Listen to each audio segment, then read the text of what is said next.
Mājražotājs Dainis Lozovs līdz šim strādājis dažādus darbus arī valsts iestādēs. Savu biznesu uzsācis skābējot kāpostus un tos pārdodot Liepājas tirgu, taču pēdējos 3 gadus viņa mājas pagalmā Grobiņas pagastā smaržo pēc kūpinājumiem. Filca dūmiem viņš aizvairs. Un cik ilgi tā jākūpinās? Šitās būs krūtiņi kūp visilgāk, jā, kā saka. Izņemot lielopu un meža gaļu. Uz visām 8 līdz 12 stundām aizies, tāpēc, kad baigi atkarīgs, jā, šodien foršs jauka diena, būs mazāk. Būs kaut kāds vējiņš, ne tāds, būs ilgāk. Būs kaut kāda nokrišana no gaisa, būs vēl ilgāk. Tā tas. Bet nozīmē tev katru dienu faktiski darbība te notiek? Jā, katru dienu. Noiets ir labs?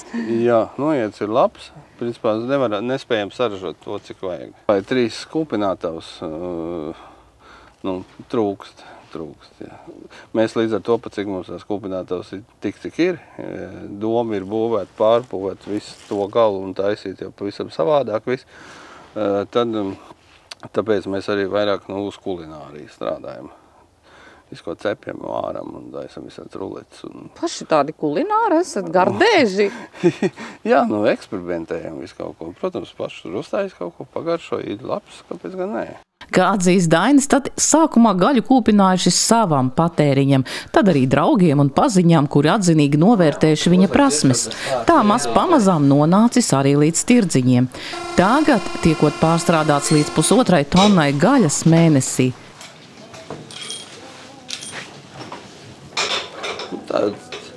agrāk mēs pildījām ar rokām.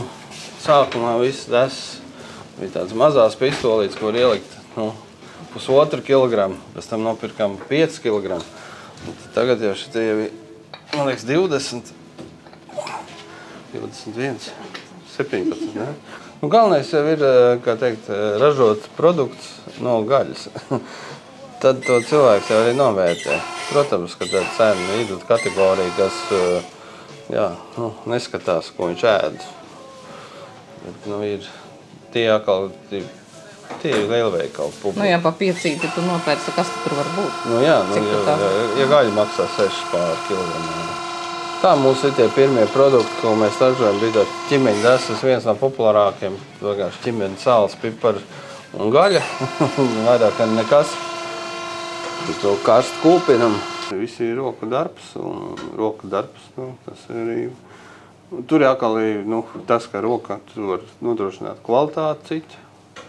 Jā.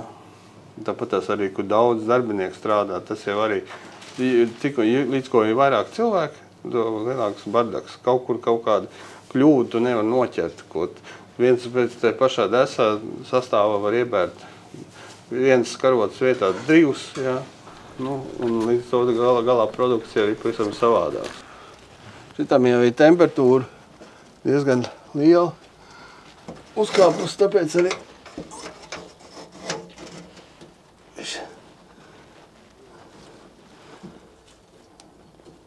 cik tur ir tā temperatūra? Vairāk tā nekūp. Kaut kādi 90 grādi.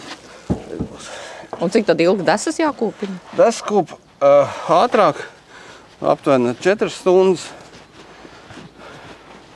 Un arī katra kūpinātava savādāk, kūp. Šitā mēs kūpinām augsto, sākām, uztaisījām bišķi to trubu, lai tie grādi zemāk. Kā atzīst uzņēmējs Dainis Lozovs, tad visu laiku jābūt attīstībā, jādomā gan par jauniem produkcijas veidiem, gan tehnoloģijām. Izmantojas arī projektu konkursā gūto pašvaldības līdzfinansējumu, lai paaugstinātu konkurētspēju. Viņš arī biedrības Grobiņas spēkavots biedrs. Es zināju, ka tāds veikaliņš ir, un es iegāju pastīties, un labprāt bija tā doma, šeit arī varētu mūsu produkts būt. Tad es caur pārdevēju sazināju, atdabūju kontakts un sarunāju, un tā arī sākām. Un vienkārši tad bija Dats Lēvalda vadītāja spēkavotam, un viņi teica, ja tu būsi biedrs, iestāsies biedrībā, tad tas uzcenojums ir zemāks. Tā 30% liek klāt pie mūsu dotās cenas, un tā tad 20%. Nu, jā, un tur, protams, kaut kāda biedra nauda kāda jāmaksā, bet tā nav liela. Un tāpat arī ir privilēģijas tās, ka uz kaut kādiem tirdziņiem var braukt kopīgi. Ja? Viss tiek organizēts, tev nav par to jāstraudzās pašam. Un ja spēj visu laiku kaut ko jaunu piedāvāt, tad arī kaut kā var pastāvēt. Konkurence ir attīstības virzītājs spēks, taču tirgos mājražotāju gan pēdējos gados nebūtu nepaliekot vairāk. Paliek, man liekas, ka mazāk. Jo ir tādi, kas pamēģina un tāpat tās ar kaut kādam dempinga cenām braukā uz tirgiem, kaut ko tirgo un ilgi nav. Viņš saprot, ka nevar pastāvēt. Tā arī es iepriekšējos gadus sākumā mēs ceram, kas mums tik dārgi pirks, kā tā būs, ko nekā.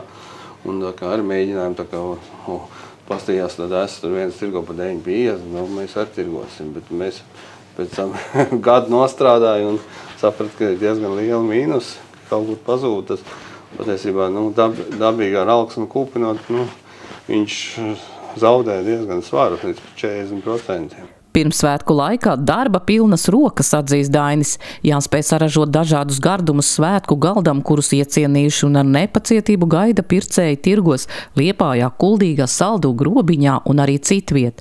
Lai arī brīvdienas sanākot reti, darba stundas netiekot skaitītas, un to nebūtu nevarot salīdzināt ar valsts darbu. Priekšrocība, tu dari sev. Jā. Protams, ir tā, ka daudzas stundas jāstrādā un viss tā, ja grib kaut ko panākt. Varbūt ar laiku to sakārtos, jā. Bet kamēr tev pašam ir jāstrādā, kamēr tev nestrādā, darbinieki tu esi tā kā piesiets, tu nevar apstāties. Ja tu apstāsies, tu nogrims. Nedrīkst apstāties, tev visu laiku jāaug. Savādāk es domāju, ka mājražotājs nevar pastāvēt. Bet tā ir, protams, tā ir sirds lieta. Es, piemēram, savādāk nevaru. Man ir iegājis tas ritms tāds, ka, ja man, piemēram, tā pats svētdiena, man svētdiena ir tirdzniecības diena. Es nezinu, ko citu darīt. To es uztveru kā brīvdienu. Es aizbraucu uz tirdziņu, tirgoties tā ir man kā brīvdiena.